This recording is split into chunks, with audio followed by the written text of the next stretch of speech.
us to start? Yeah. Thank you. And you can all hear me at the back if we talk kind of. So we're all going to speak loud today. Thank you so much for coming. Yeah, I got a little. My name is Liz. I don't know how to talk. Cleave. Sorry.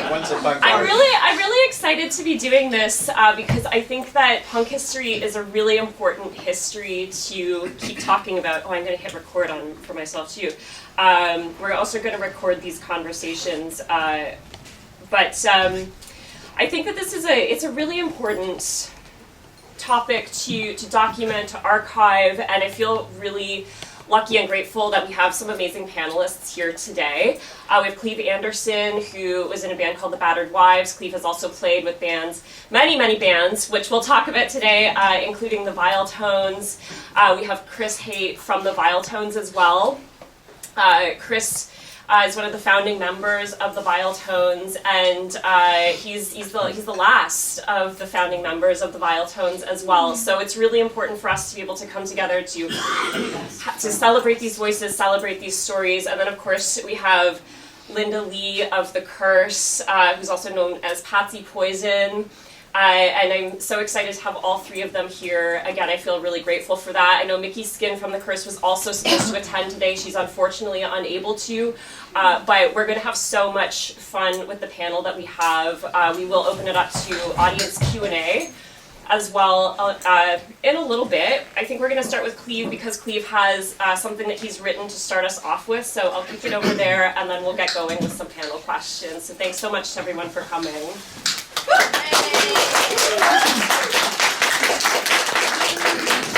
I just wanted to give a little context on the topic of today's topic.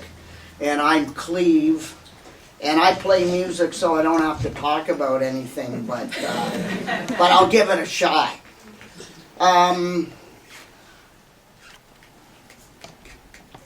My main statement is punk rock was the experiment that saved rock and roll in the 70s, and it also became an intriguing cultural art movement.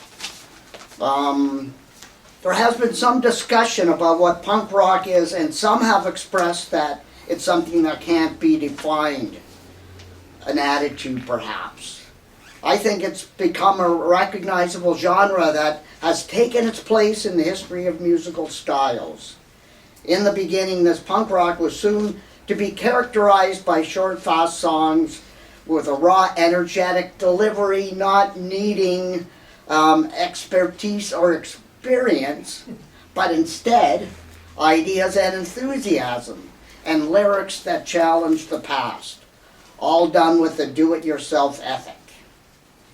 Now the good part about me, I grew up in Etobicoke. I headed downtown often. I finished high school in the early 70s and got a job on Yonge Street. I spent my time on Yonge Street. Yonge Street was where it was at for me.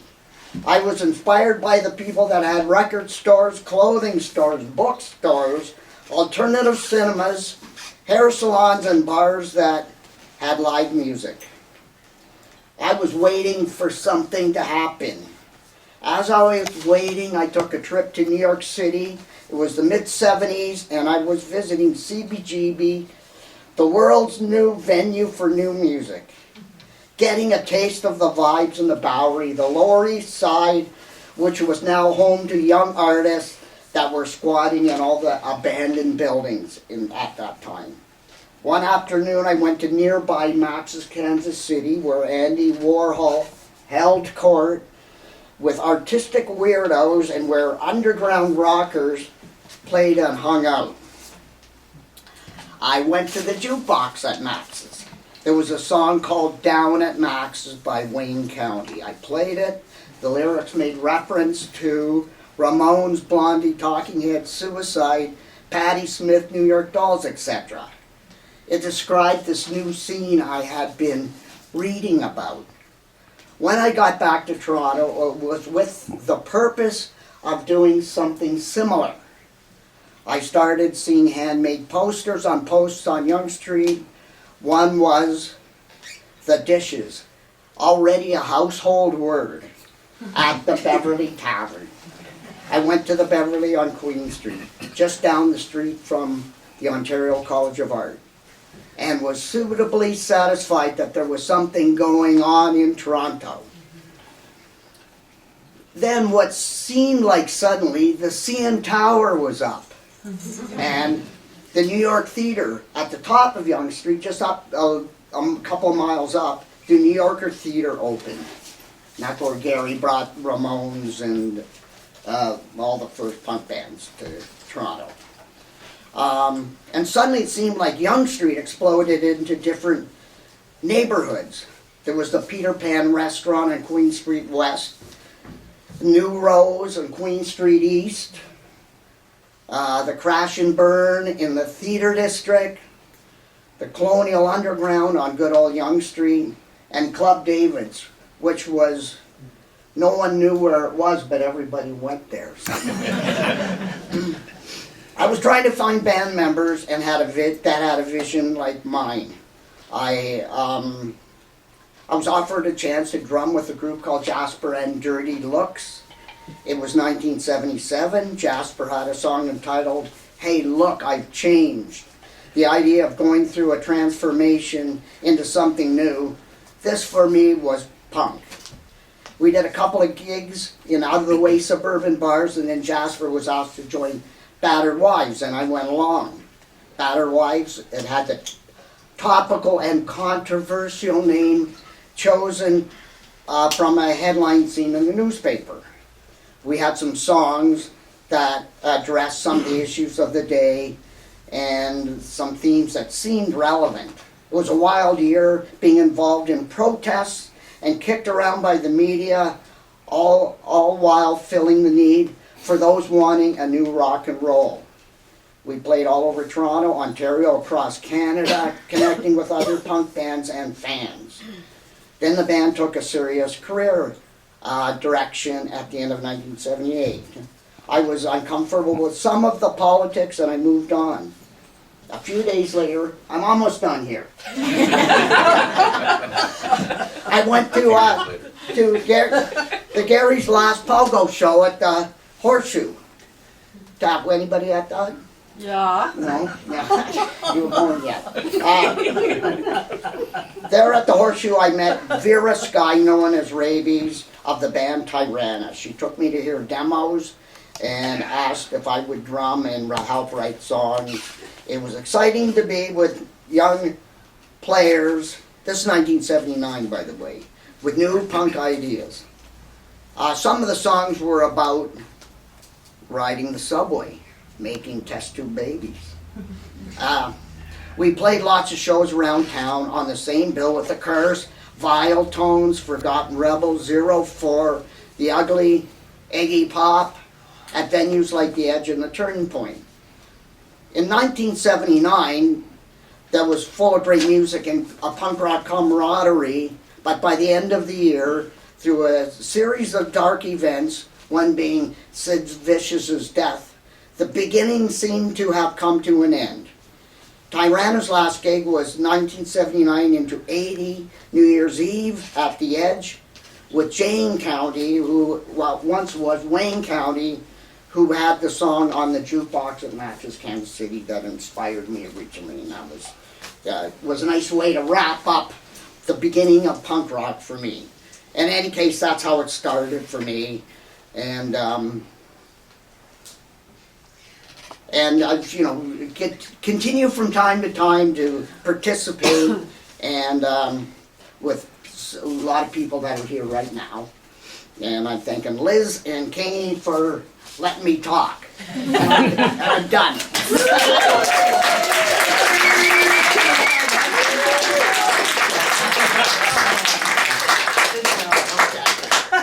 I have a disagreement right off the bat. Okay.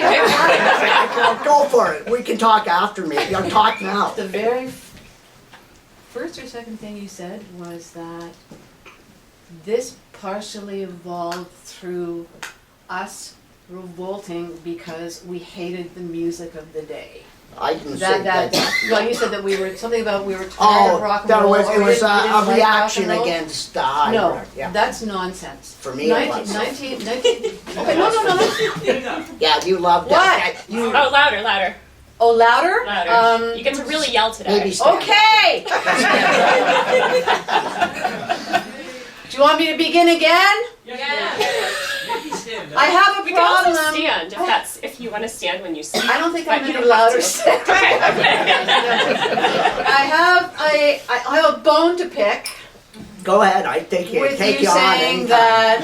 that this was a partial reaction, almost a revolt, Yeah, because of how pissed and bored more than pissed, we were with the music of the day. 1977 saw Bowie put out Low, Heroes, Iggy put out Lust for Life, The Idiot, Kill City, Cheap Trick put out 2 albums, Bat Out of Hell came out that year, which is still brilliant, I don't care what anybody says. Peter Gabriel's first solo album came out that year. 1977 was probably the headiest year in the 70s for new music being released, for great music being released. I don't think that we did this because we were bored in the least. I think we did this because I began paying attention to what was happening in New York City in like 1970. By 1973, the boys that were booking Mercer Union closed. They had no place to book. They went to Hilly and his wife and said, can we come to CBGB's instead of here? So we Torontonians, or me, and a lot of other people too, were watching all of this. So they began a good 5 years before we even dipped our toes into this. London was only 5 months ahead of Toronto. It wasn't that far ahead. People think London was the seminal focal point of the whole thing. It wasn't. The difference was that London was extraordinarily political and ours was just drink beer, do drugs, play music, and get laid. Meet boys pretty well. So I don't think it really had a lot to do with us being pissed with the quality of music. well, I was never. God damn it. Yeah. I was never an angry person particularly. And it Nor wasn't was I. Yeah, so, but I felt like I wanted a specific new rock and roll, Yes. a new genre. Yes. That's the thing Yes. that excited Yes. me, and Yes. I couldn't exist in a David Bowie. I couldn't exist in a world with David Bowie. It was not, but I could do this little thing. You couldn't That's- exist in a world with David Bowie. Playing you just music said. Oh, in the musically. music scene. You know, I need to start at some little thing that we were making up as we went along. Right, I'm not. So I'm that's right, the part that right, interests right. me. I'm not saying that we were segregated. That Oh, punk was okay. segregated. I'm not arguing I on think- anything you said. I think that what happened with punk worldwide just boosted the rest of it. We Yeah, were all okay. hand in That's hand. the part I like then.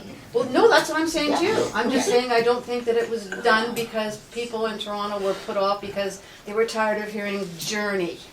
We're still tired of hearing. This is interesting. So Linda Lee is saying something really interesting, I think, because that is a common thread when you hear people talk about the beginnings Always. of punk, is that it was a reaction against a lot of bigger bands, arena rock, but there were always rock stars. I mean, that's something that had started to happen decades before, and so it's more than, I always see punk as much more than that. It was just, it looked, I wasn't there at the beginning of it, but the way I always interacted with punk was that it was a way for people to liberate themselves creatively, and it might have been a reaction to various things happening at the time.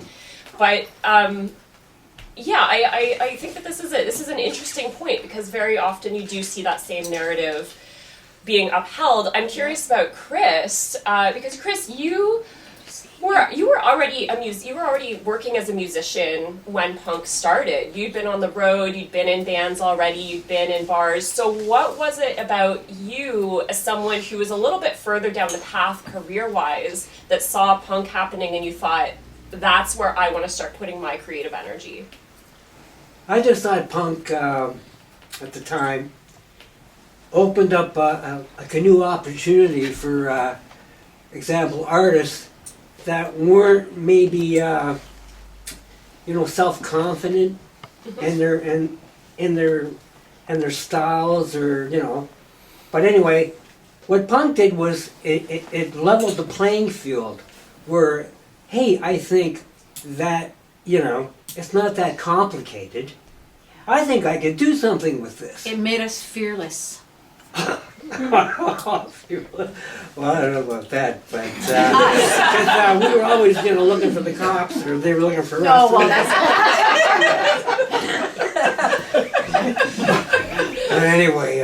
Anyway, yeah, that's what it did. And meant that guys,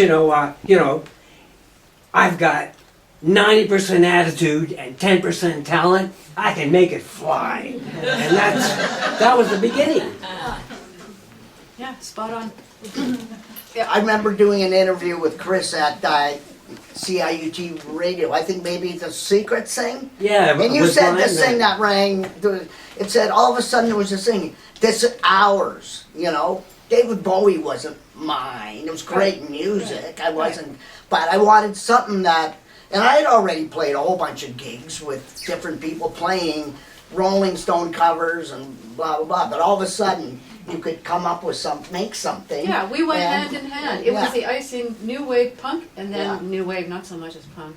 But- But that was just the icing on the top of all of the 70s music. Yeah. We were as important Yeah. as any of the others. Absolutely. Yeah. Yeah, absolutely. But do Well, you- it's often not given the credit that it deserves, though, particularly in Toronto. London gets a lot of press. Mhm. New York still gets tons and tons and tons of press because Debbie Harry and I are still walking around. But New York gets all the, all the stuff because they were the genesis of the whole thing. Mhm. Deserved, but everyone else deserves to be remembered as well and listened to. Like, go out there and buy our music. Go out there and listen to our music because I'm telling you, Screamin' Fist is still my ringtone since 1977. Truly, like, honest to God, I have Battered Wives stuff, and no one could ever write another Shoeshine Boy. These things deserve to be heard. I agree. What is it about, if this isn't just a Toronto question, I think this is a question for all of Canada, but why is it so hard for our artists to have that same level of honor, documentation, discussion that we see from the US and from Europe? I think that both of these gentlemen have been documented on film. We have a missing gig somewhere that somebody has, if anyone knows, Mhm. that's apparently an hour and a half. That was the only time the Curse were ever filmed live. Wow. Like the only time, which makes no sense to me, at all. Yeah, So if Battered anyone, Wives, if yeah. anyone knows, it was a kid, like a young kid Yeah. that did this. Mhm. And if I'm correct, I think it was, do you guys remember Gerard Pa? Mhm. Okay, well, he had the London Gallery, and I think it was that show. Okay. We'll have to try to track that down. Well, what were the filmmakers like Henry over there at Well, I told- 1977? No, I told Henry about this years ago. Yeah, And I think but that we no, all- he's picked up the slack. Yeah, totally. Yes. But I'm just saying, back We just then, can't there was find very it. little. Battered Wives, there's nothing. I was hunting around for footage, and I remember being on the news, and it would, Yeah. but CBC, and because there was all the Well, you were protests always with on the news, weren't you? You were always Oh. on the Battered Wives really struggled because the name just, people just went ape shit. Right. So there's the controversy around the name. There's also controversy around people like Stephen Leckie and the Nazi dog moniker. Yeah, Um, fine.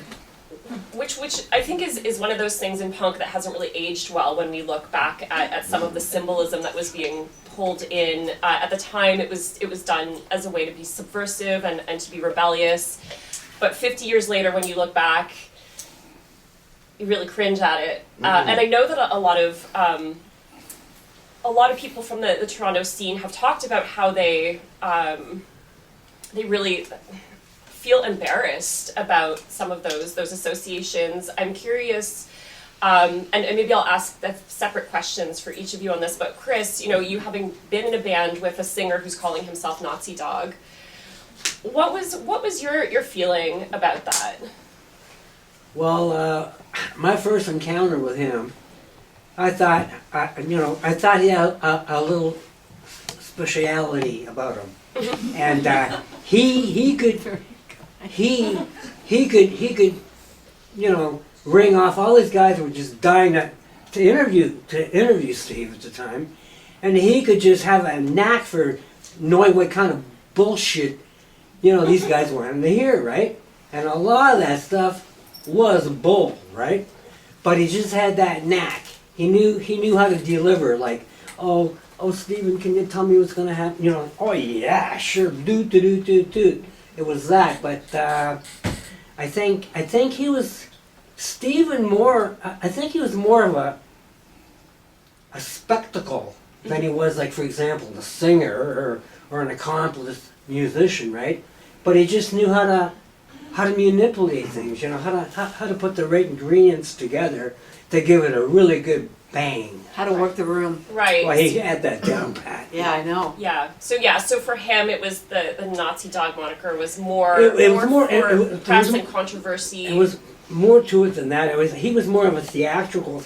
I think he incorporated more theatrical events or styles, even how nutty they were, absurd. He just happened to throw all that together, and it just worked. So, like I'll tell you, it's like one of the best times in my life was the short 2 years that I spent with those artists. And they were all right top shelf guys, too. Well, Linda Lee mentioned, so is that too hard? No. No, I'll be more gentle with you from now on. Small bone. You mentioned the ringtone, Screamin' Fist, and that little 3-song EP has some of the greatest rock and roll. Yeah. And part of it is his, Stephen singing too, I think. I think this delivery is just like, It is. he could barely, he was just reaching it and all that, and his voice was just cracking just right at the right time. Like you and all can feel that. the spit coming out of your Yeah, phone. so it was more than just, he was, Yeah. I agree with you, but I will say that Me he too. was a real performer and knew Yeah. how to Oh, It's rock a and great, roll, it's a great band. but Yeah. after, Yeah. after a while, I don't know. Anyway, Yeah, I'm yeah. not an after- expert. after a while. I'm just a drummer. But each of your bands had controversy around them. Linda Lee with the Curse, your Shoeshine Boy single was seen as very controversial at the time. Do you want to talk about that for people who aren't familiar with the song and what had happened? I think that it was completely, I think it was misunderstood. It was written as a warning to the Portuguese community to get their kids off the streets, to get their kids back in. Speak up. It was a warning to the Portuguese community to get their kids off the streets, to bring them back in. I think what the community found offensive about it was that, number one, there were 4 women singing about this. Number 2, we weren't of that community. And number 3, those were some really, really hard to listen to lyrics. It just tells you, you're going to end up in a plastic bag dead unless you do this. So we got threatening letters, we got threatening phone calls, we were followed. And what was the story that had happened that prompted the song? Emmanuel Jacques was a lovely little, he was a baby, he was a little kid, Shoeshine Boy on Yonge Street. And he was found on the back patio of a body rub joint on Yonge Street, dead. And that was the point in Toronto police history that they finally began the crackdown on body rub parlors. No one had policed these, no one had, the cops, I'm quite sure, were taking a cut of all this. And Yonge Street went from being this horribly sort of tainted, I enjoyed it, I loved it, I worked at A&A's and Sam's, I thought it was testy and dirty and wonderful, and seedy. It was very, very seedy, but when this stuff began, it changed the entire city, it changed the entire downtown core. It changed Yonge Street completely. Yonge Street began to gentrify even then, even in 1977, 1978, and it is what you see, today. Yeah, this was not an easy time for the curse at all. But I'm proud of what we did. I'm really proud of what we did. Mm-hmm. You should be. I mean, the Curse was the first all-female punk band in the world. It's scary.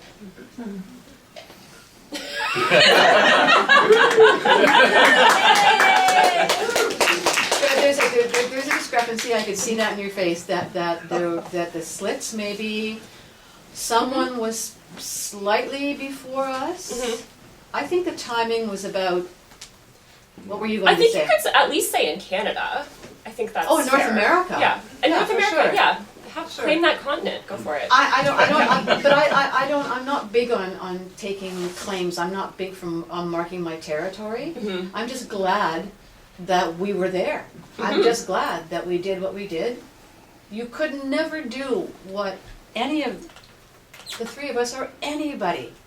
It was such a small, compact scene. Everyone knew everyone else, which is why the three of us are excellent, along with everyone else, at IDing people who always say, I was at the police. No, you weren't. I was at Las Pogo.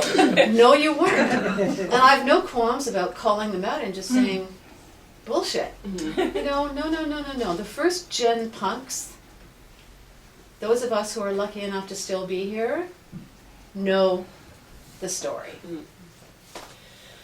In terms of that, I was going to ask you because a lot of the genesis of Toronto punk seems to center around when the Ramones came to Toronto in 1976, and that seems to be a really important show that happened here. I'm curious about that. Because I find it's always hard to pinpoint the exact way a scene or a movement begins. There are often a lot of different threads that have to coalesce.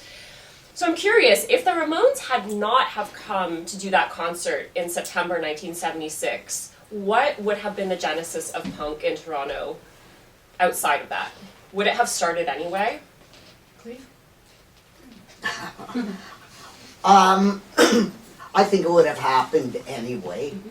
And I just, one of the quotes I read is, somebody said back in Dada or Bauhaus movements, as soon as there's a label put on a movement, the movement is no longer a real thing, So they're just these stories, and it's possible to unravel everything. So yes, I think my guess is that it would have happened, but it's I was at that show.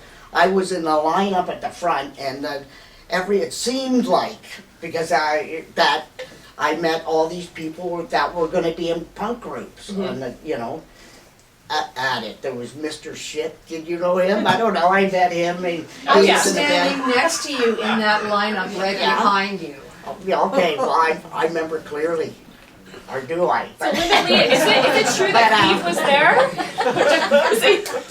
Yes,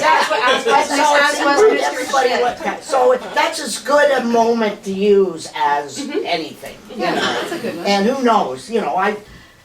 Each individual can only be in one place. We can't take a panoramic view of reality somehow or something. But yeah, I think that's a good. Yes. Good Chris, what do you beginning for us, You think it would have started without the Ramones? Or are you done? I'm sorry. Yeah, okay. I'm willing to share. I'm not the moderator. Yeah, because we would get like magazines and stuff coming up from New York and stuff, right? So wherever you're kind of tuned in with what was happening at CBGB's and Max's, right? I think that's one of the big differences between, say, New York and Toronto. New York was really pumping out their local talent with mags and shit, where TO was kind of like not really grasping the potential of the media thing, right? That was one of the big differences, I think. And But I think it would have happened as anyway. well. I mean, it's a smaller. You're talking about a city that has 9 million people versus a city that then the downtown core had maybe 1.2 million people. Sounding like a broken record, but again, this ours was a really small thing. It was there wasn't one of us that didn't know everybody else that was in it. So it was a lot different than New York. And remember, New York too still had 5 years on us. You know, they were 5 years ahead. Right. so Blondie, there's timing. Blondie and Talking Heads and television and Suicide and, you know, everybody else, the New York Dolls, not Willie DeVille quite yet, all had played by 1974. We were still years away from that. You know? Chris, what you're saying is interesting around the media and magazines coming out from the UK and the US, because Yeah. I find this really interesting when in my research of punk. It's fascinating how the media really vilified a lot of you, and it looks funny to read it now because a lot of the journalists that were writing about that were really writing about young people having fun, right? It's really what it came down to, and there's this almost kind of message of like, how dare these young people have fun and color their hair crazy colors and wear leather jackets, and it feels very kind of old and stodgy, but you can't help but wonder how much that held back the bands from really breaking out into a bigger mainstream or bigger commercial success. Yeah. What was it like to walk down the street in 1976, 1977 in Toronto as a punk? How were people reacting to you? I think we were looked at as kind of like some kind of oddity more than anything else, right? And like Linda was saying, it really was very, very closed, right? Yeah. Because the only action you could really get was around like places like the Bev and stuff like that. Yeah. That's when you started touching base with the OCA crowd and stuff like that. Right. That's when it really started to, I think that's when it really started to like Cook. Thank you. Yeah, so, yeah. Before that, yeah,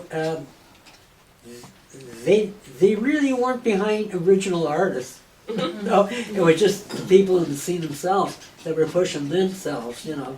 The general public, you know. Right, you had to be your own support Yes, group. exactly. Yeah. And Toronto was God, in 1976. In 1976, none of this existed.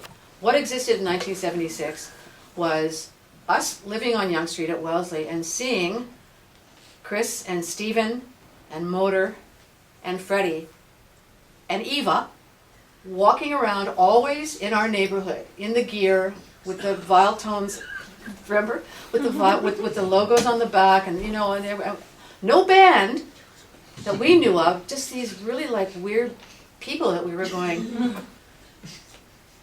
like, who are these people? And I'll be damned if like the next year they're a band.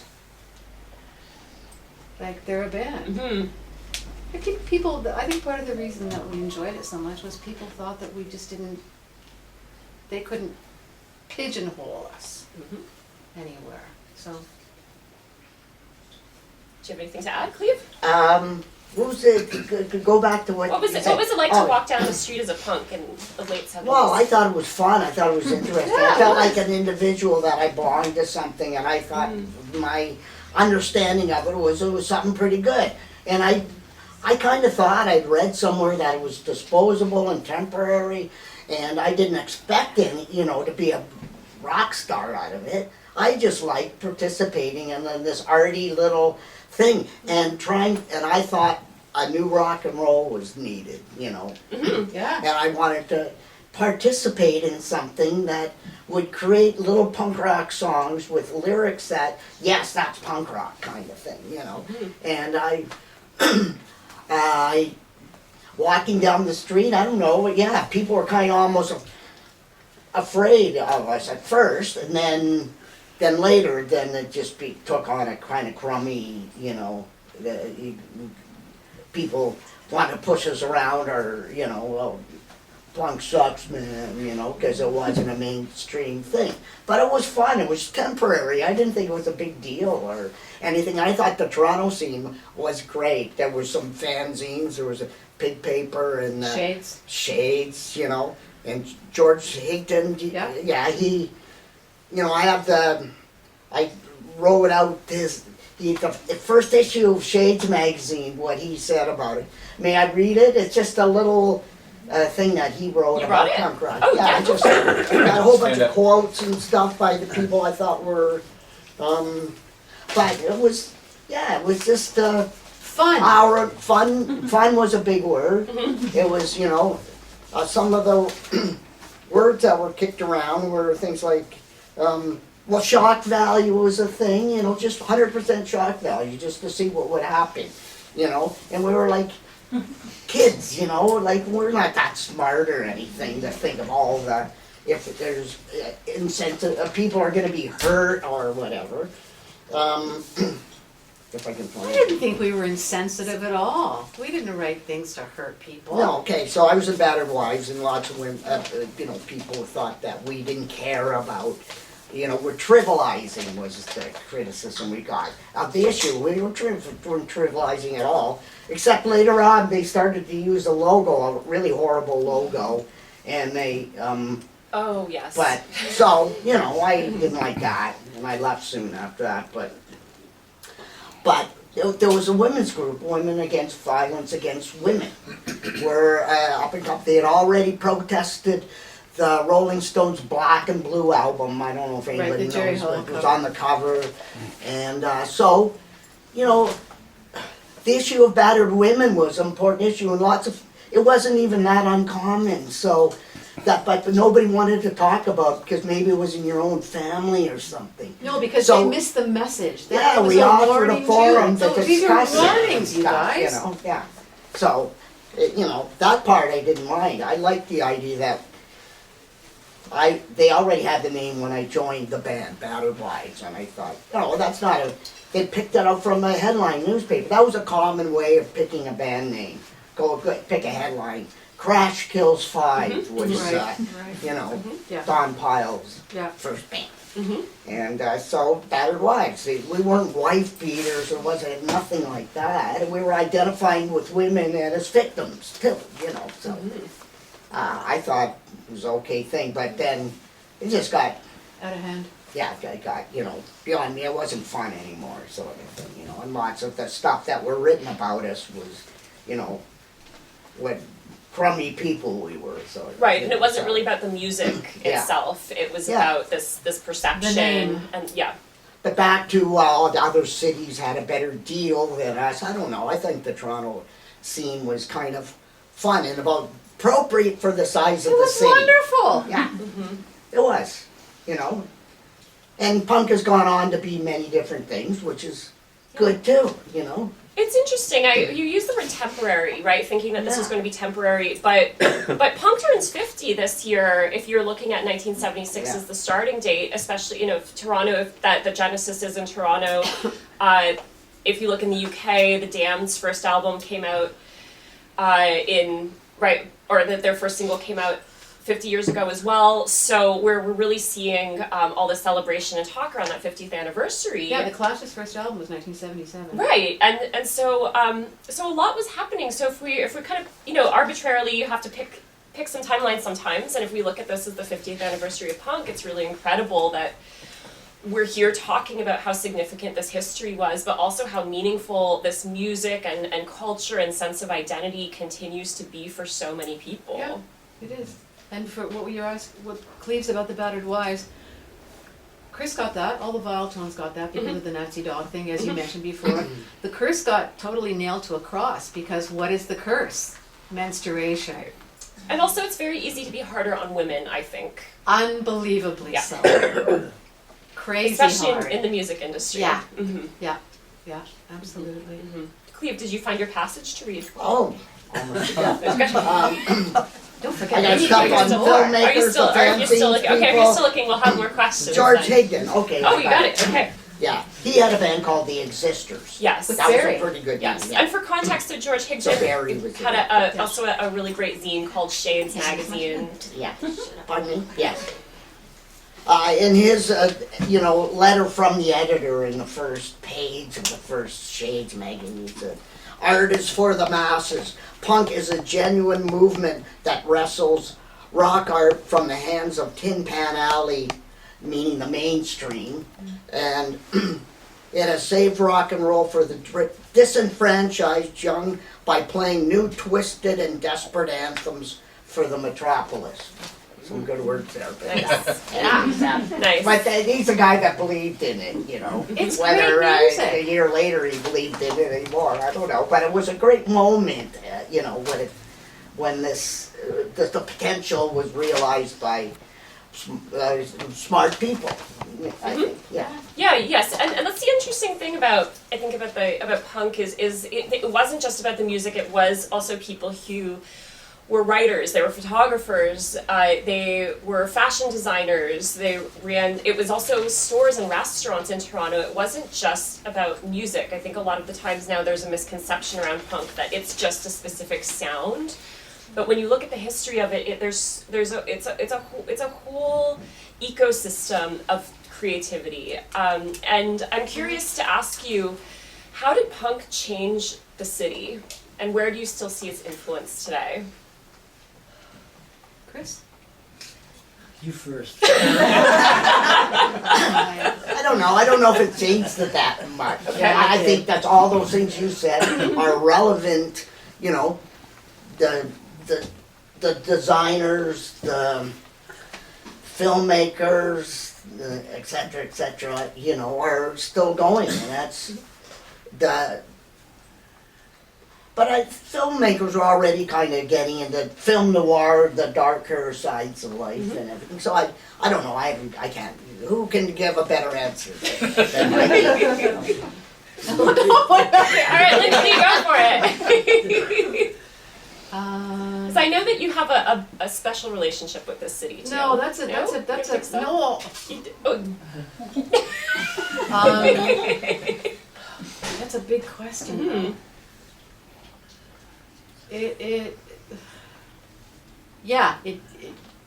It changed everything. I think for us, I think it's more important today than it was then. I think that if you miss out on going back into its history, everything, the restaurants, the bars, the clubs, the music, the people, the animals, the pets, like they were important too. It changed everything. I lived in a part of the city where these guys, hung out all the time, that had Long Johns and all the glam stores in it, and we lived there for almost 40 years. So we were kind of stuck in the middle of it, and it changed the LGBT plus village completely. It changed a lot of things that people go, we've forgotten about this. Don't forget about it.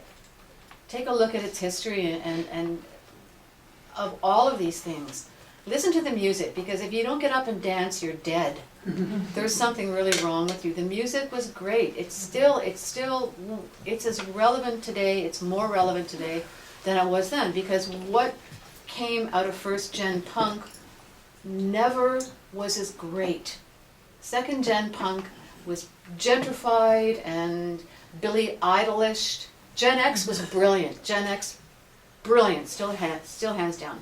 Listen to his stuff 5 years later, 10 years later. Like it's all like, no, you all sound the same now. None of us sounded alike. None of us sounded the same. We were all completely individual. We were completely unique. And I was just glad that I was there. I was just glad that I was there. Yeah, it did change the city. It did. It changed. Look at the Fiesta. What was the Centuries Fiesta for people who are not The familiar with Fiesta. Does anyone know who Sandy Stagg is or was? Sandy. Peter Pan as well, Sandy's. before. Yeah, of course. Peter. Sandy Stagg. With Larry and Mary, ran Peter Pan, which is still there, and opened a restaurant just north of Yonge and Bloor on the west side. in the first block north of Cumberland Terrace. There was an amazing gallery there called the Isaac Gallery, where Michael Jordana, the singer in the Poles, showed her stuff all the time, her brilliant artworks. So that was Sandy's on her, no, Sandy and Murray's from the Dishes. That was both of their places. Century 66, which was Michael Gallo, who ran Voodoo, the Voodoo Club. A little bit past us, but not much past us. All kinds of restaurants, all kinds of bars, just all kinds of stuff. So my part of the city changed completely. Queen Street changed completely. As I said before, I don't know what everybody else was doing if they weren't part of what we were doing. It just seemed too small and too intimate for what it was. I mean, it was fair size, but it wasn't the huge thing that it should have been. Which I think maybe in the long run makes it even more special to go back and listen to. I agree. I mean, I think yes. We didn't. Why did we want it to be bigger? Or No, we didn't. No, we didn't. That's what I But you said could about. have That's what I much said more about money. being able to ID Yeah. people who lie about being at the last pogo or the police. It's like, Can I ask a personal question? Okay, so did you live in the same? I know you lived in over the gasworks, Hercules Sales. Was that later? No. When would? No, our building was next door to Hercules. Yeah. The building But- with the fire escapes. Yeah, we did watch the The Pride Parade Pride from Parade the every roof. year from the top of That's your right. place, but that wasn't above Hercules. No, But were Hercules- you in that one apartment for a long time, or 40 moved years. around? Okay, that's what I want. Yeah, so I know exactly then. More than I've been I know exactly. I've I been know there. you've been I'm there. there. I was there too. With the dogs. Yes, I know. I know. Okay. Sorry, guys. And, yeah.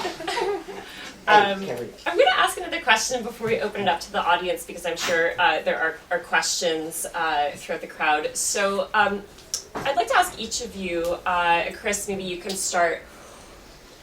Looking back on punk, would you do anything differently about your, I don't know if you call it a career, but your time in this history? Would you do anything differently if you could go back to 1976 or 1977? No, actually, I'd probably, I'd love to go back, but.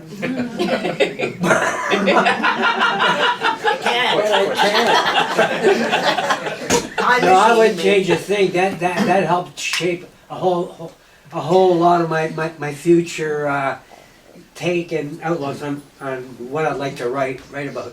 But I think the one thing, like there was so much happening, like as you folks were describing last hour or so, there was so much happening. You could just go out and experience a day of activity and go home and write 5 tunes Yep. about your experiences, and they're all interesting, right? There Well wasn't said. never seemed to be a dull moment because there was that kind of action, you know. A lot of inspiration. Oh man, yeah. We it never was- stayed home. We were out never. Linda Lee, would you go if you could go back? Would you do anything differently?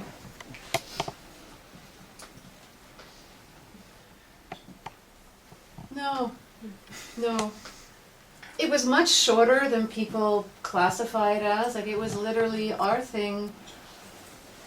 The Viletones, the Ugly, the Curse. God. All of them except Teenage Head. We're pretty well over by the end of 1979. Like punk in Toronto was literally one summer in 1977. Crash and Burn was the pinnacle. Would you guys agree? No argument.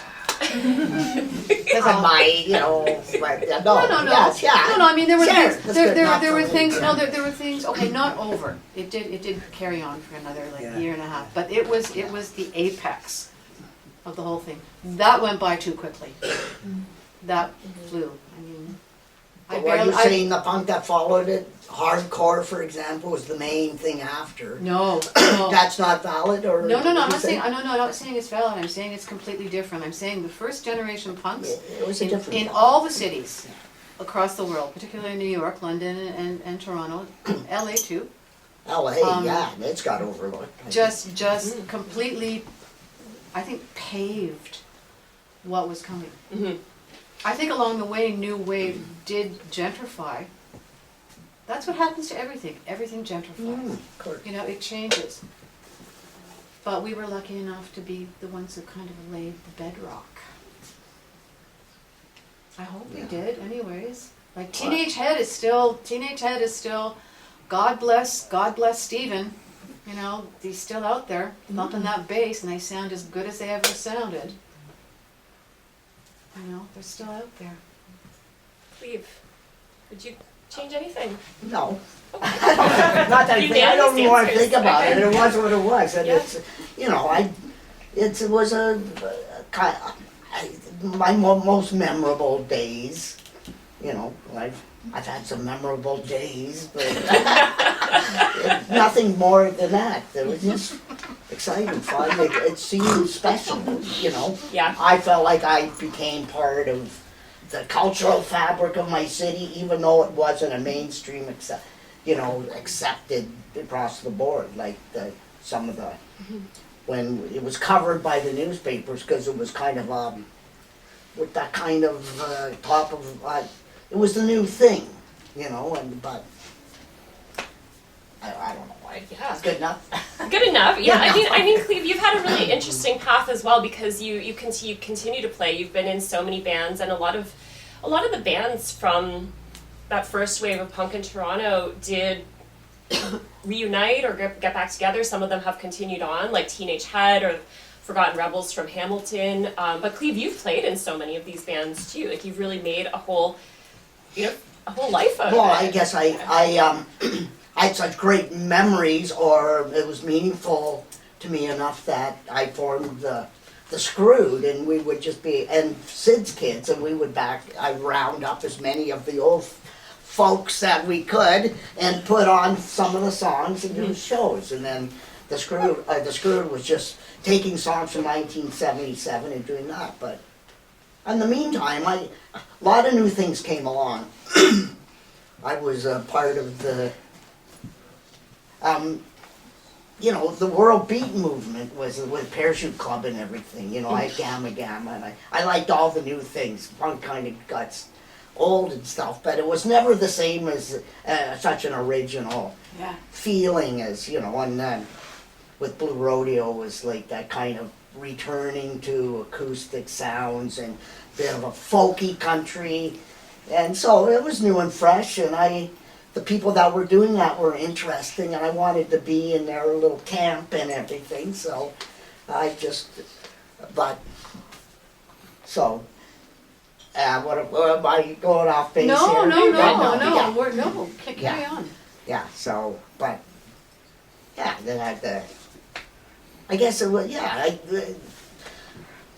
you said about there was all this great music. Yes, there was great music, and I think some of the bands that interested me the most were like the Viletones, because they were just punk rock. There was a lot of like other bands, maybe I won't name them, but they seemed like they would rather it was still 1975 and glamish, and they just sort of update their look a little bit. Of our thing? Some bands, Hello, the Ugly weren't no, hardcore punk enough for you? Holy nobody's smokes. hardcore punk enough for Holy me. smokes. No, okay. Well, you know, some other people I think Arson didn't really want to be a punk rock group. They would rather Because be, Arson was never a punk rock Well, group. okay. Arson came from yeah, Glamatron. but I like the bands that wanted to do something new. Teenage Head wasn't a punk band. No, Teenage I know. was a straight up rock and roll band. It's a rock and roll band. The Poles weren't even real punk bands. The Viletones were punk. The Ugly were punk. The Dead Boys were punk. Who am I forgetting? The Curse, the B-Girls couldn't be further away from being punk. But they fit in, didn't they? Oh yeah, no, there was. Yeah. It's not like it's not It's like you said in New York, nobody sounded the same. Then Yeah, no, we weren't Yeah. selective about who we welcomed in. Yeah, Everybody was no. welcome. I think they But fit as far in, as but they punk- weren't punk, no. I think the Ugly were far more punk than even the Viletones. Mhm. These guys carried guns. Is that punk? According to them, yes. Yeah.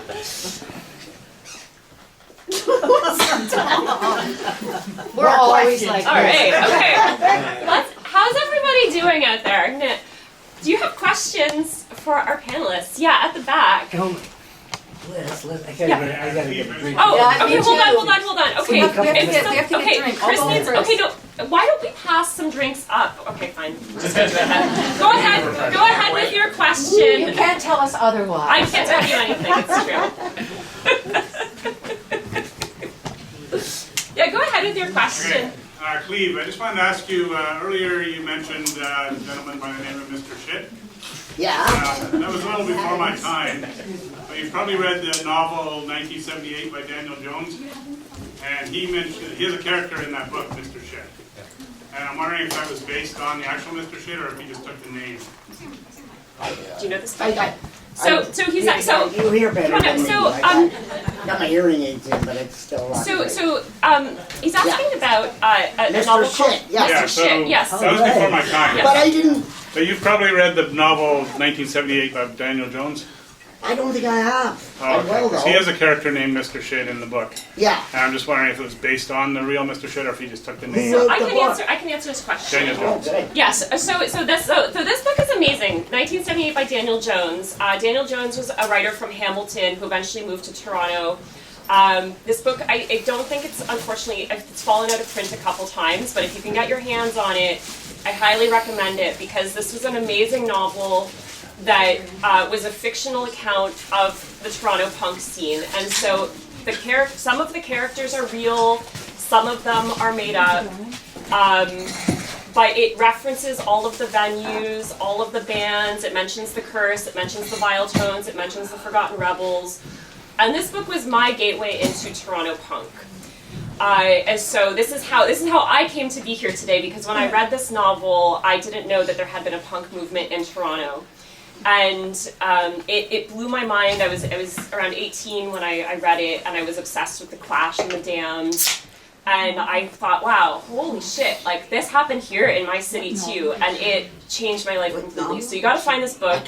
It's unfortunate that Daniel is no longer with us because I would think we could all learn a lot from him. But Mr. Shit was a real person. I interviewed him for my book, Treat Me Like Dirt, and he was a real person. He was a guy who would hang out at shows, and the Mr. Shit in Daniel Jones's novel is based off of that character, and he was one of these people who wasn't in a band. He was just kind of a weird guy who would hang out and really make the scene. And you need, the fans are important in music too, because if you don't have fans and you don't have people coming and creating that atmosphere, then you don't have that momentum. So thank you for that question. It gives us a chance to talk about Daniel.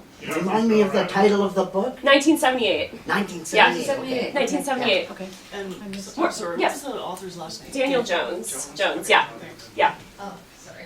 Yeah, go ahead. Yes, so just like curiosity, in terms of, listening to the music, hear the records, I was just wondering if there was any consideration from anybody in the scene or anybody doing this. There's some sort of compilation where, they take one or two songs per artist and they make a 26 song set or something like that, so that people could sort of get their toes into the scene and go from there into the individual acts. Yeah, There's an album I loved, that was called Nuggets, reissued on Rhino, and they had one or two songs from each 60s garage band who would only make a couple songs and fade into obscurity. And I was just wondering if anybody considered doing something similar for the Toronto punk bands. It was done. Oh, it was? Yeah.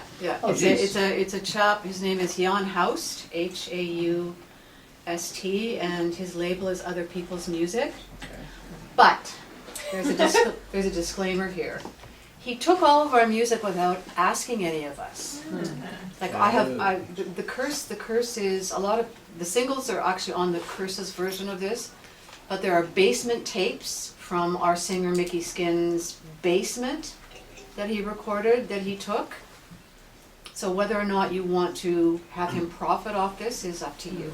Okay, so they're not But it's not a compilation though. No, there is no. There's one compilation.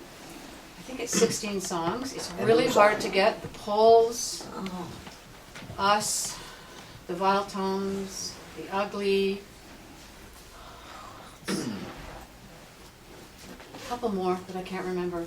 but I think he discontinued it because he got such blowback from these people. But I mean, you can, they're online. You can go online. They're on like, you don't have to buy them even. You can listen to them online. Oh, that's true. I just Yeah. thought like a curated set that's like, remastered from the original tapes. That would be lovely to have if anybody was interested in doing so. Yeah. Just putting that out there to everybody. I was hoping somebody had got on it, but. There was also a Diodes best of that was reissued on CD in around 2001 or so on EMI. Yeah. Then obviously Teenage Head, and then I know there's a Yeah. Dishes reissue CD. Yeah. Was there another question? Yeah. Hi. Yeah. Go ahead. I had a question for Linda, and it was about Shoeshine Boy. I find it interesting that even today, when you try to Google the lyrics, it's really hard to find online all these years later. And you talked a little bit about some of the blowback from the Portuguese community when you first released it, but I know there was a lot more. There was like City Hall, there was Roman Catholic Church. What was it like to be on the receiving end of that? I think it would have been easier if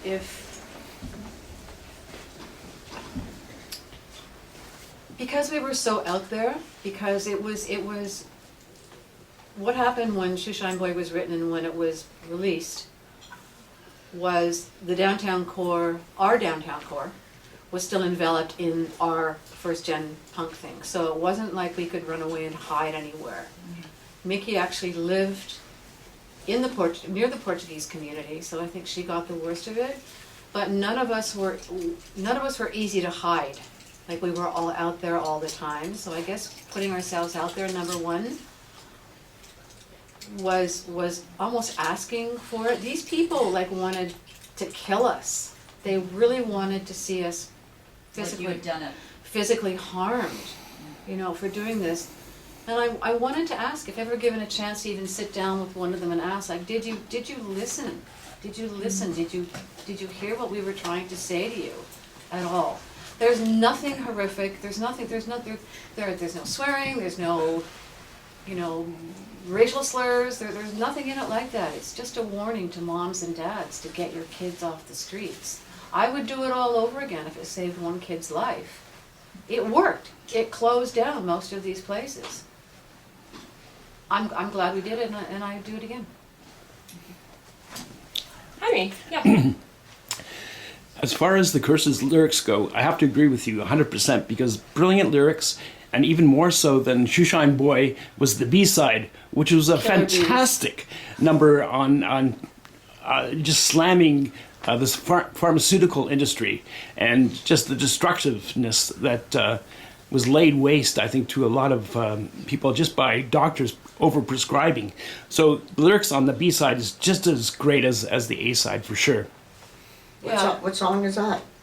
I think we were. Wasn't Killer Bees on the other side? Killer Bees is on the other side. Killer Is that Bees. Yeah, Killer Bees. Oh, that's it. Yeah.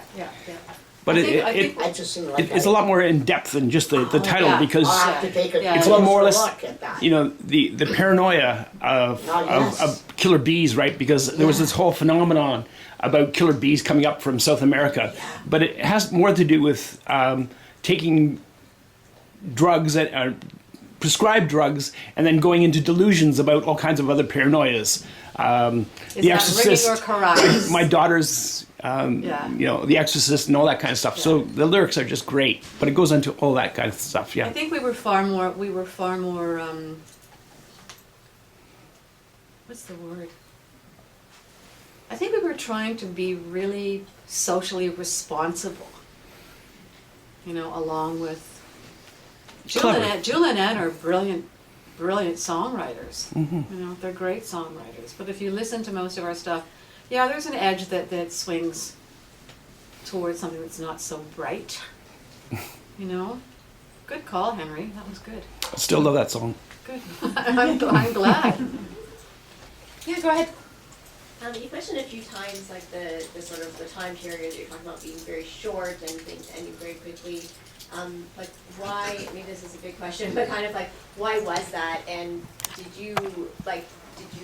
did you do next? Did you go on and live a quote unquote like a normal life after that? Like what happened?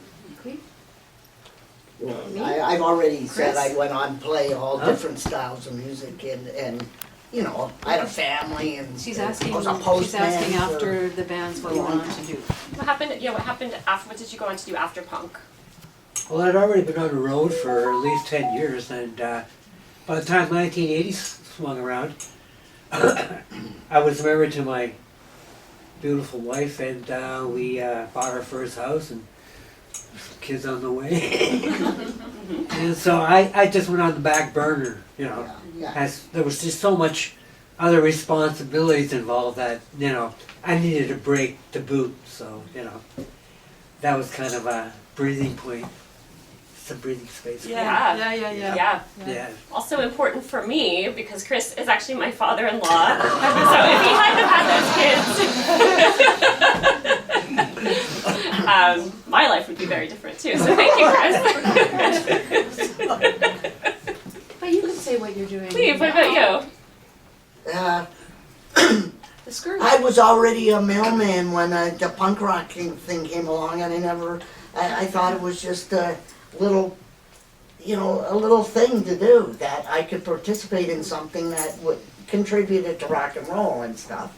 But I just kept going. I had a house and 2 kids and all that. And I just kept playing music too to go along with it. So I may be a little different than the most common kind of thing. I don't know. It's not much different than what you did. No. And what did you do after? Cleve is in no less than like 50 bands at the same time. I defy you to find a band he's not in. Less than 100 anytime. No. Yeah. Just kidding. Trying to be funny. I want to be comedian more than anything. I know. I hope it's working. I don't know. But no, so you just kept. Well, I went in, I got another degree. I went into arts management. I ran the Bathurst Street Theatre for 17 years. I got another degree and I became a music teacher, which I still am. I didn't know you did the Bathurst Street Theatre. I did. Okay, live and learn, Cleve. There you go. Are there any other questions?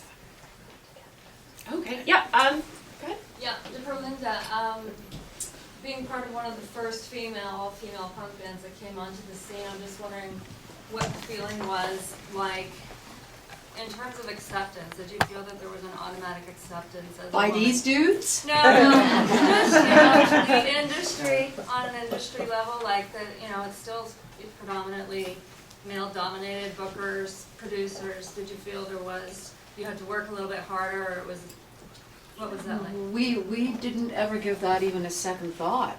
There were no bookers or producers or... Our first single was actually produced by Bibi Gabor, who did a song called Soviet Jewelry, which you should also Google because it's great, who happened to be Mickey Skin's boyfriend at the time. No, we didn't worry about any of that. The only people we worried about, and we didn't even worry about them that much because they were totally terrified of us in the beginning, were the other people that were around us. The other bands they had no idea what to make of us at all. But within like a couple of days, we were like brothers and sisters. The whole thing was very family kind of orientated. We all went to the same bars, the same clubs, we all did the same stuff, for almost 2 years. So we were all pretty tight and pretty close. We didn't get the chance to actually, sign with anybody we did actually. We signed with Bomb Records, Greg Shaw's company for when The Curse actually evolved into Mickey, who was meant to be here today, quit the band. I don't know if any of you know who Ruby Tease is. Ruby Tease is the girl who's on the postcard with me. She was a singer in the Androids. The Androids first, Chris? No, that was No. Sally Cato was after that. Oh, okay. Ruby was the first singer. So I convinced the other members of the Curse to let Ruby replace Mickey. And the record company went, oh, now we have 2 pretty girls in this band, so let's see if we can sign them. So we did sign with Bomb, and they changed the name of the band to True Confessions, which just absolutely left me like with diarrhea for a week. and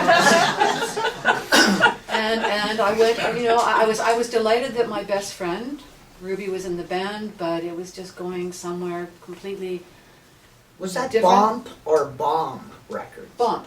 Bomb. Yeah. Greg that's what I Shaw's. said, Greg Shaw. Yeah, Greg Shaw's. But there was I was Bomb confused because there was No. Bomb as well. No, Bomb. Bomb. Yeah. I'm sorry. Yeah, I wasn't interested in becoming B-Girls Part 2. As much as I love the B-Girls, I just wasn't interested in becoming the Shangri-Las, Part 20. So I left, and they just fell apart. Not because of me leaving, but they just, he just like ended. Yeah, go ahead. I find that probably my voice is not in great shape today. I find it kind of interesting that the diodes haven't really come up in the discussion, and the club that they put in the basement of the Colonial Tavern. Was that existing in parallel?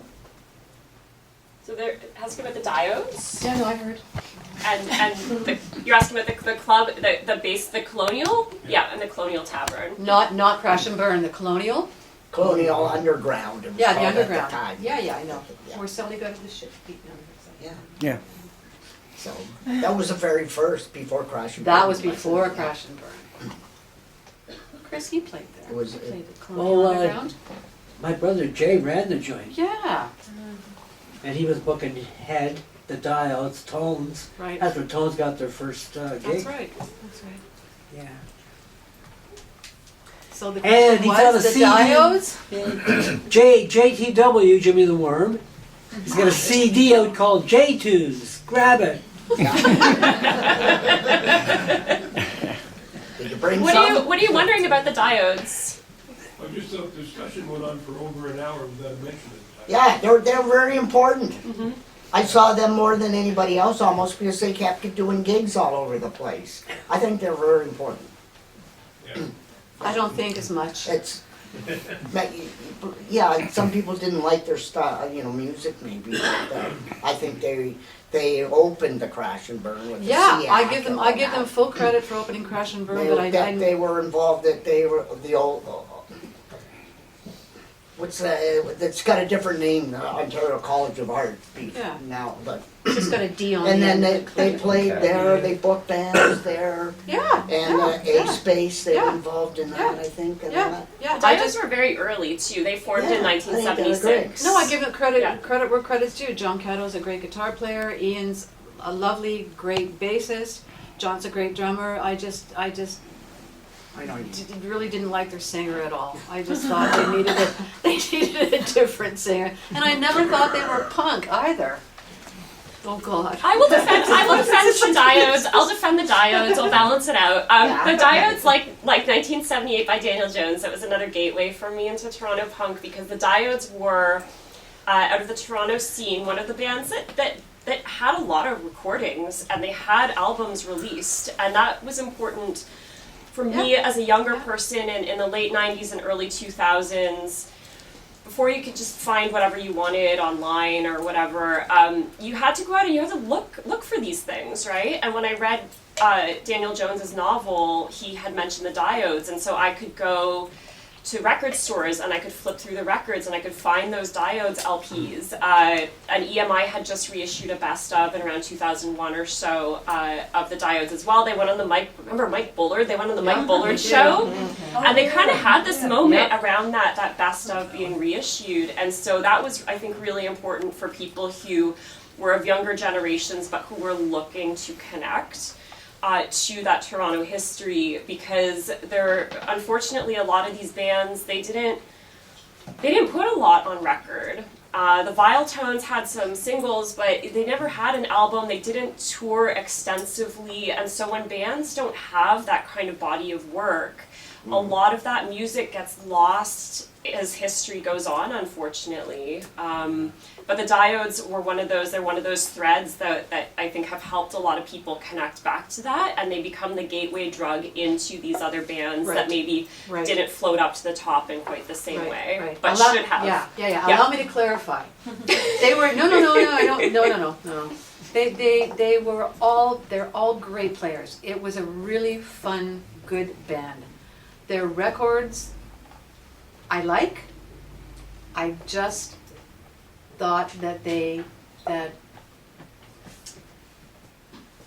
just really didn't, I didn't like, again, I just didn't. It's fine. You're allowed to say that.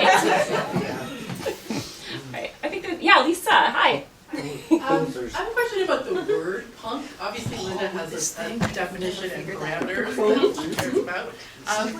Linda. What? So I'm asking about the word punk itself. Did you always self-identify as punk, or was there a turning point? Is that something that we're now applying retroactively? Did you call yourselves anything else? Like, I'm curious about your relationship with the word itself. The movement or me myself? Yeah, yourselves. Yourselves or yourself? Yeah, for the panel, did you all identify as punk, or did that happen after the fact? I definitely didn't, I don't know, what's a punk? well, there's definitions, you can look it up. But, there are, but, no, punk was already, I don't mean that bad way. I identify as a punk rocker, and I always made a point of saying punk rock. You know, it's a genre of music that used punk, whatever it, you might think it mean. Mm-hmm. So I didn't think I'm punk, or I didn't. So if you notice, I pretty much always say punk rock as opposed to punk. Because punk predates, but punk rock. Yeah, a punk of, Even some garage rock was considered punk. True. In the 60s.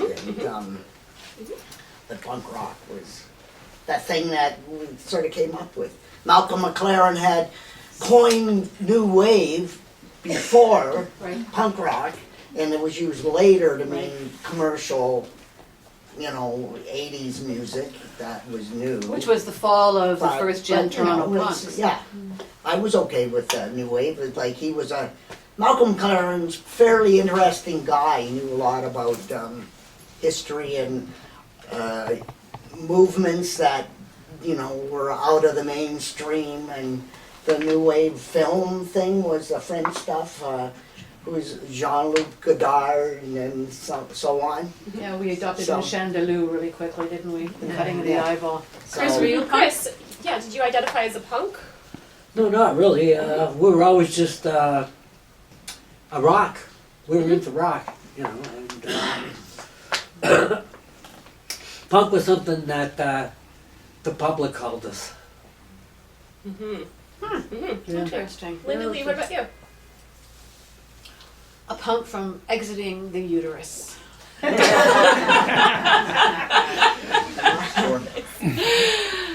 go ahead. Yes, sorry to go back to the diodes, but a bit of a weird anecdote or a question.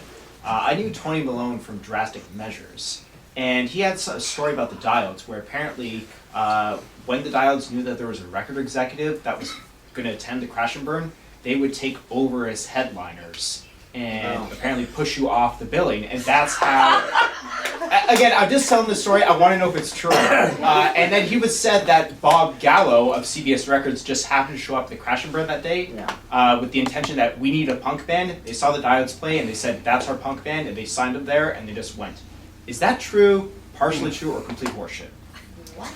I haven't heard this story. Yeah, I know. Tony Malone just told me. That was the thing. But I knew will him, so. say, I mean, they were managed by Ralph Alfonso, and Ralph is pretty good at getting. He was also part of getting the Crash and Burn going, and he knew something was happening. He was aware because he was also a photographer, and so he was documenting everything. He was helping to create this punk venue. Like, he had his eye on this.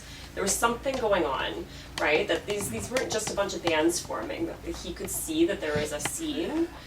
So I think that Ralph maybe also was helping them to approach record labels. I haven't heard that story though, but I don't know. I haven't either.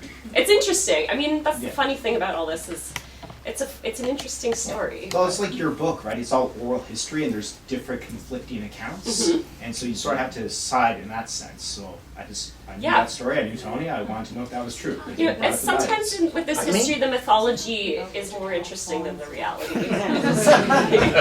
I see a hand back there. Yeah, go ahead. Say that this year. Yes, mine was Yeah. That Ralph is coming. Ralph is coming next month. Do the next one. Yes, No. yes, thank you, yeah, thank you for plugging our next event, yeah. This gentleman here should just come next month. and Yes, ask for yes, you should come next month. And the tickets are on sale right now. Yes. Because I came for this. Okay, I didn't plan this. Kelly? I was coming for this and It's then Kelly. there's another one. Yeah, Kelly? it's me. Hi. It's a series. And It is, there's yes. another one and Ralph's the guest. So next month, yes. There'll be a lot of diodes. March 22nd, we will be talking about the diodes next month more because Ralph Alfonso is, yes, he's coming all the way from Montreal to come and do this event for us, which is awesome. I think he's also bringing the Crash and Burn sign potentially, so you could take a picture with the Crash and Burn sign, which would be cool. Those tickets are half sold though, so if you want to come back next month and do this again, get on the tickets because they're going quickly. Yeah, we'll take one more question and then we'll mingle. And if you want to hang out and ask and chat with everybody, feel free. Yeah, go ahead. This isn't really a question, but you just said the Crash and Burn sign will be there. Potentially, I could also bring the Turning Point sign if you want. Oh, okay. Let's. Yeah. Well, I'll give you a comp ticket. Can I just, one brief thing? Okay. Go ahead.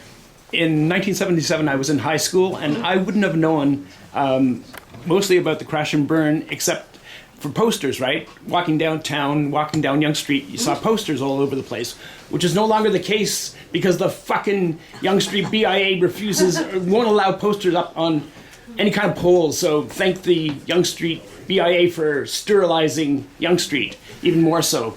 In any case, I saw a poster for the Crash and Burn this next evening. I went down to the wonderful location, which was a completely deserted Saturday evening down by King and Duncan, right, Duncan and Pearl.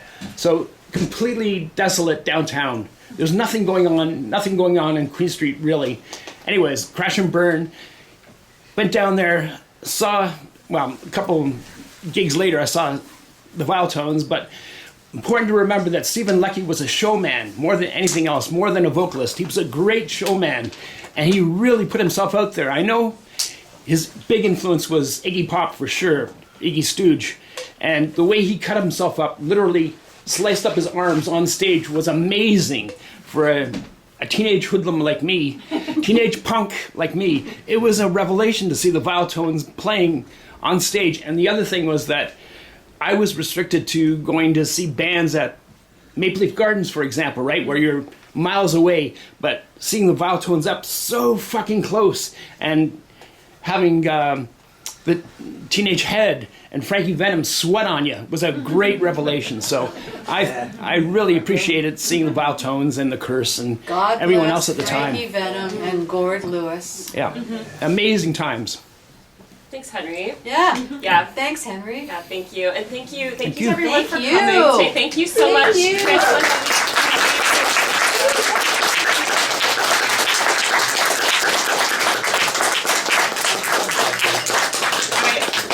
Before we wrap up, so Kingi is going to do some screen printing. So if anybody wants to, we have some prints with the Curse, we have Viletones, we have a print with you can put Cleave on a tote bag if you want to.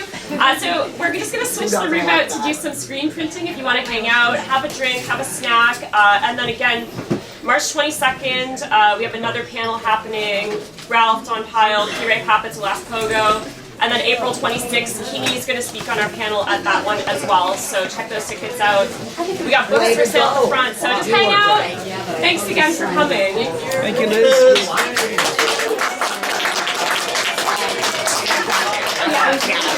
Fair enough. It's gonna happen. Oh, sure. You know what we should do is get the screens out on the Army board. Who wants to make a tote bag? All great. It's included. So good, thank you. Chris, you guys did awesome. Like, that was perfect. Thank you. Do you want to make one? Yeah. How long does it take? Because I gotta go to my Like gig. 3 minutes. I got Just three one. minutes. Yes. We can use this. Okay, so Yeah. Everybody who wants to make one, you can. Thank you. Thank you. Thank you.